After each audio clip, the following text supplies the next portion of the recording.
My name is Deborah Broomfield and I'm a community researcher with the Use It project. I'd class myself as a community researcher in training, so I've completed the topic questionnaire and I'm just waiting for my certification for the first level.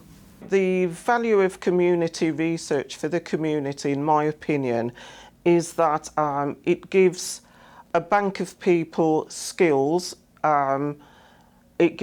So there's a skills element, there's the element of actually gathering relevant information that will be fed through to relevant organisations such as the University of Birmingham or developers who want to do work within the community. And it also adds some credibility because it isn't coming from a top-down process. It isn't people from the university or directly employed by the University of Birmingham doing the interviews. It's people from a ground level. My understanding of Use It is enabling residents of this area to have an equal say in what is happening to the area by large corporations or companies who may be investing here, so the hospital for example, to have an equal say in what happens, so kind of anti-gentrification type thing. The community research element of Use It was originally a methodology. It's kind of like training some community researchers as experts in their neighbourhoods to go out and to find us the people who've got the skills to connect to the hospital and to the NHS and the Midland Metropolitan Hospital. It was a methodology to kind of get underneath to disadvantaged communities to connect those social entrepreneurs. But actually, what happened in reality was that took us a bit of time to get the community researchers on board. But once we got them on board and we found enormous capacity, an appetite and expertise, from a range of people right across the community, that we thought, well, actually, we've got a social enterprise here, or we've got a community interest company here. We've got something that can be the legacy of Use It from the community research aspect. And we had, the Initiative for Social Entrepreneurs, ISE, on board. So it seemed natural that there's a social enterprise. Now that can't come from a university, and it can't come from kind of a third-party body. It's about coming from the ground up, the community researchers themselves. But I think we share the same vision. So we had an exercise on what's the vision for this social enterprise, who are the clients, what's the market, and there's a real appetite there for the community researchers to continue what we're doing, to be peer-to-peer community researchers themselves, and to identify funding, clients and a revenue stream that will keep that going, and the relationship between the universities and the University of Birmingham and other stakeholders in the voluntary sector in the region, and to create a real visible platform for kind of strategic investments in the city region. So we go immediately to the community research social enterprise when there's a strategic investment. So the Commonwealth Games, okay, let's go to the community research social enterprise and ask them, how do we design the interventions and the outputs and the inputs for the Commonwealth Games that benefits local communities? So that's the benefit of a community research social enterprise, and that was unlocked by the process of Use It. So the community researchers had been operating as a team for probably about 18 months, 2 years. And we feel that across the team, we've developed a lot of expertise and a local voice and local connections that are really important. And we didn't want to lose that when the project comes to an end.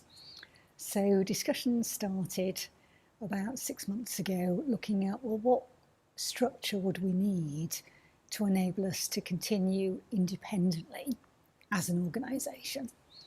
And we've been supported by the university to do that. We've had various individuals come in to talk to us about the different models that exist. So we're looking at social enterprise or a CIC, and it feels now as though we are at a stage where there is a very clear proposal going forward that will enable us to continue what we think is the very valuable work that we've been doing, and hopefully broaden that out and be commissioned by more organisations so that we can really encourage organisations, particularly statutory bodies, to really think about how they can get the voice of local people. Well, I think Use It has been incredibly helpful for us to kind of articulate what universities are as what I call a public and social good, what value they have and the way in which universities can kind of like reach out to communities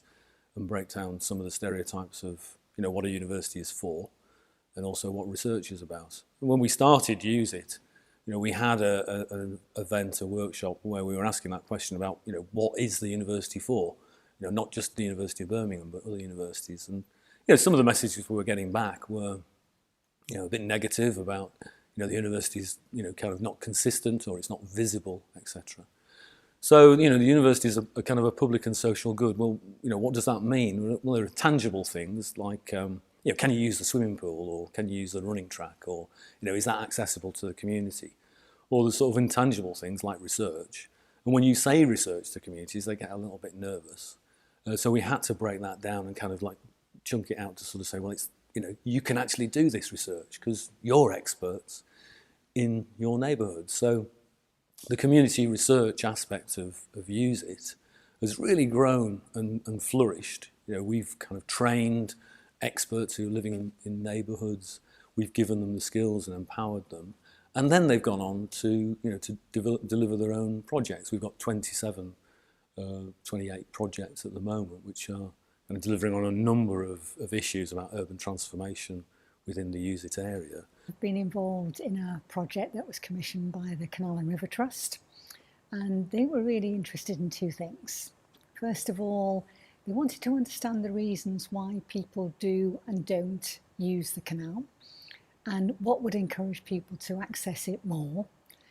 And then secondly, they were looking for organisations, local organisations, who would be willing to adopt a stretch of the canal and then take responsibility for maintaining that stretch. So that could be anything from litter picking to a bit of weeding, planting, undertaking surveys on behalf of the Canal and River Trust. And that's been a really successful project. So we attended 4 different events in the area, talking to people, getting their perceptions of the canal, finding out how often they used it, what would encourage them to use the canal more, what they liked about the canal, what they disliked about it, and just their thoughts on what would make a difference in terms of encouraging them to view it more positively and actually use it more. And we identified 5 potential organisations who are very interested in going forward and potentially taking responsibility for a stretch of the canal. So I feel that we delivered exactly what the Canal and River Trust had commissioned us to do. The other aspect, I suppose, of the university as a kind of a public and social good is, can we reach out to some of the communities who are community researchers, and can they come on some of our on our programmes? That not traditionally they would have thought about the University of Birmingham perhaps as a place to go. And we've got a couple of community researchers now doing a master's course in urban and regional planning, and they've come through the training programme, shown an interest in research, been accredited through our training programme, and have shown real interest and a real appetite and a capacity for doing their own independent research. So we created some opportunities and bursaries through Use It for some of our community researchers to apply for that, and that's where Deborah came to us with ideas about what she'd like to do and took up one of the opportunities on the MSc. I'm at the University of Birmingham on a full-time basis. This is reading week. I've got assignments to do, lectures to attend, but I'm happy that I've done it. What my intentions are is to look at feminism in planning. So my dissertation will be around the role of the feminist, the activist in the role of planning and regeneration. I didn't really know until I got to the university that there's actually a feminist planning theory. So I'm quite interested in that. And I'm quite interested in how we can involve the different generations in planning. I'm very grateful that I came onto the Use It programme. I took the opportunity to do the MSc. If you want, you know, I believe if you want to do things, you have to take the opportunities if they're being offered to you. And I'm hoping that I can give something, you know, I can give something back from what I've learnt.